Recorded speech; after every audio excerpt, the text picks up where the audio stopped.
રહ્યા છો જીએસટીવી, હું છું કૃષ્ણા। સમાચારોની શરૂઆત કરીએ તો રાજકોટ અગ્નિકાંડમાં હવે તપાસનો રેલો રાજકોટ કોર્પોરેશનના ઉચ્ચ અધિકારીઓ સુધી પહોંચ્યો છે।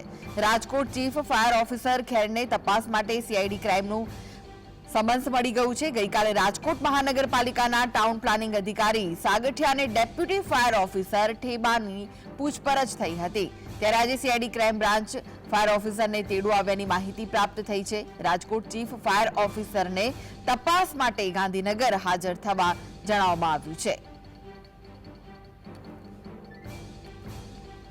તો રાજકોટ ચીફ ફાયર ઓફિસરને સીઆઈડી ક્રાઇમનું સમન્સ આવ્યું છે। આ સાથે જ 8 અધિકારીની પણ પૂછપરછ કરવામાં આવી રહી છે। આઈવી ખેરને સીઆઈડી ક્રાઇમનું તેડું આવ્યું છે। હજુ બીજા પણ અનેક અધિકારીઓ છે, તેમની પણ પૂછપરછ કરવામાં આવી રહી છે। તો રાજકોટના ગેમ ઝોન અગ્નિકાંડમાં તપાસ માટે રચાયેલી સ્પેશિયલ ઇન્વેસ્ટિગેશન ટીમ દ્વારા આજથી અધિકારીઓની પૂછપરછનો દોર શરૂ થયો છે।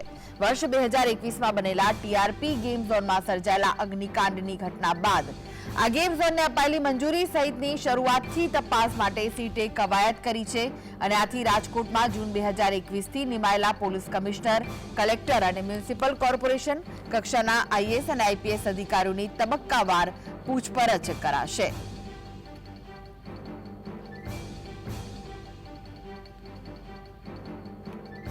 તો અરુણ મહેશ બાબુ જૂન 2021થી 23 સુધી રાજકોટ કલેક્ટર હતા, તેમની પણ પૂછપરછ કરવામાં આવશે। પ્રભાવ જોશી એપ્રિલ 2023થી હાલમાં રાજકોટના કલેક્ટર છે। તો ઉદિત અગ્રવાલ 4 સપ્ટેમ્બર 2019થી જૂન 2021 સુધી મ્યુનિસિપલ કમિશનર રહી ચૂક્યા છે। અમિત અરોરા જૂન 2021થી એપ્રિલ 2023 સુધી મ્યુનિસિપલ કમિશનર રહી ચૂક્યા છે। આનંદ પટેલની જો વાત કરીએ એપ્રિલ 2023થી 28 મે 2024 સુધી તેઓ પણ મ્યુનિસિપલ કમિશનર પદે હતા। મનોજ અગ્રવાલ જુલાઈ 2018થી માર્ચ 2022 સુધી તેઓ હતા। ખુરશીદ અહેમદ માર્ચ 2022થી મે 2022 સુધી ઇન્ચાર્જ પોલીસ કમિશનર રહી ચૂક્યા છે। તો રાજુ ભાર્ગવ મે 2022થી મે 2024 સુધી પોલીસ કમિશનર હાલ વેઇટિંગ ફોરમાં છે। જે આ સમગ્ર અધિકારીઓ છે તેમની પૂછપરછ કરવામાં આવી શકે છે। પૂછપરછનો દોર શરૂ થયો છે, તપાસનો ધમધમાટ શરૂ થયો છે, ત્યારે હવે જે 8 અધિકારીઓ છે તેમની પણ પૂછપરછ કરવામાં આવશે।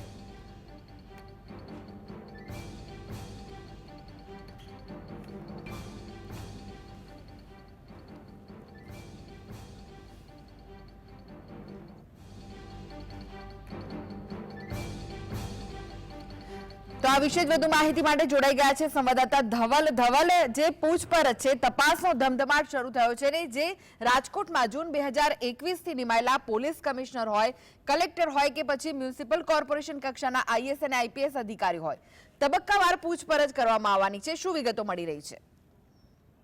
ચોક્કસથી કૃષ્ણા વાત કરવામાં આવે તો જે પ્રમાણે રાજકોટની જે આગ કાંડ ગેમ ઝોનમાં બન્યો હતો ત્યારબાદ જે છે કે સકંજો છે તે માલિકો ઉપર અને ત્યાં કામ કરતા જે નોકરીઓ વર્ગ હતો તેની ઉપર તો ધરપકડ કરી તે લોકોની તો પગમાં રજૂ કરી દેવામાં આવ્યા, પરંતુ હવે જે તબક્કો ચાલુ થયો છે તેમાં એસઆઈટીની જે રચના કરવામાં આવી હતી, સુભાષ ત્રિવેદીની અધ્યક્ષતામાં જે એસઆઈટીની રચના કરવામાં આવી હતી, એસઆઈટીની ટીમ હવે એક બાદ જે અધિકારીઓ છે તેની તપાસ કરશે। તેમાં રાજકોટ પોલીસ મ્યુનિસિપલ કમિશનર જે 2021થી અત્યાર સુધીમાં જે પોલીસ કમિશનરનો ચાર્જ સંભાળી શકે છે તે તમામ અધિકારીઓ આવશે। ત્યારબાદ રાજકોટ મ્યુનિસિપલ કમિશનર 2021થી અત્યાર સુધીમાં જે લોકો ચાર્જ સંભાળશે તે તમામ અધિકારીઓ આવશે અને જે રાજકોટ કલેક્ટર છે જે 2021થી અત્યાર સુધીમાં ચાર્જ સંભાળશે તો તમામ અધિકારીઓ છે તેમની પૂછપરછ કરવામાં આવશે। સાથે જ બીજા જે સમાચાર મળી રહ્યા છે તે પ્રમાણે રાજકોટના જે ચીફ ફાયર ઓફિસર છે તેમને પણ અત્યારે હાલ સીઆઈડી ક્રાઇમનું જે છે તે સમન્સ આવી ચૂક્યું છે।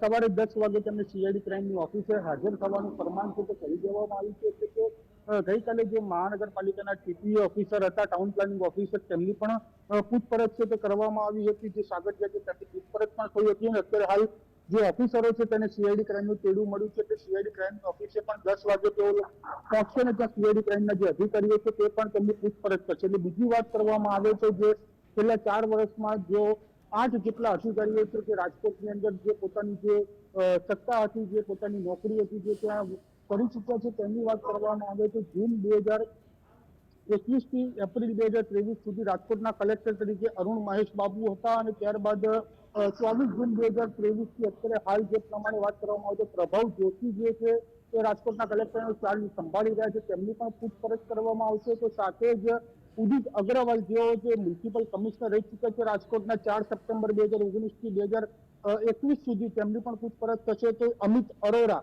જેઓ જૂન 2021 થી એપ્રિલ 2023 સુધી રાજકોટ મ્યુનિસિપલ કમિશનરનો પણ ચાર્જ સંભાળી ચૂક્યા છે, તેમની પણ પૂછપરછ કરવામાં આવશે.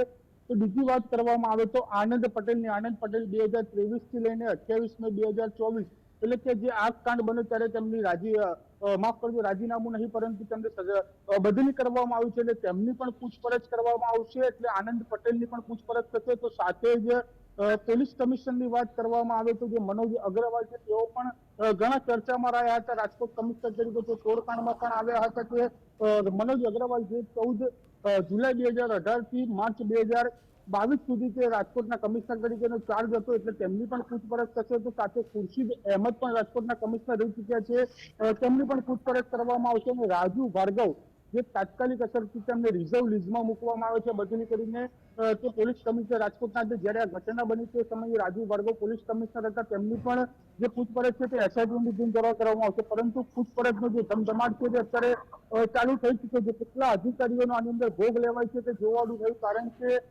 કહી શકાય કે જે નાના નાના અધિકારી હતા તે લોકોને તો સસ્પેન્ડ કરી દેવામાં આવે, તે લોકોની પણ પૂછપરછ કરવામાં આવી રહી છે. પરંતુ જે આઈએસ અને આઈપીએસ કક્ષાના અધિકારીઓ છે તેમની પણ પૂછપરછ થશે અને તેમાંથી કેટલા અધિકારીઓનો ભોગ લેવાશે અને કહી શકાય કે કેટલા અધિકારીઓ જવાબદાર ઠરાવશે તે પણ જોવાનું હવે રહ્યું.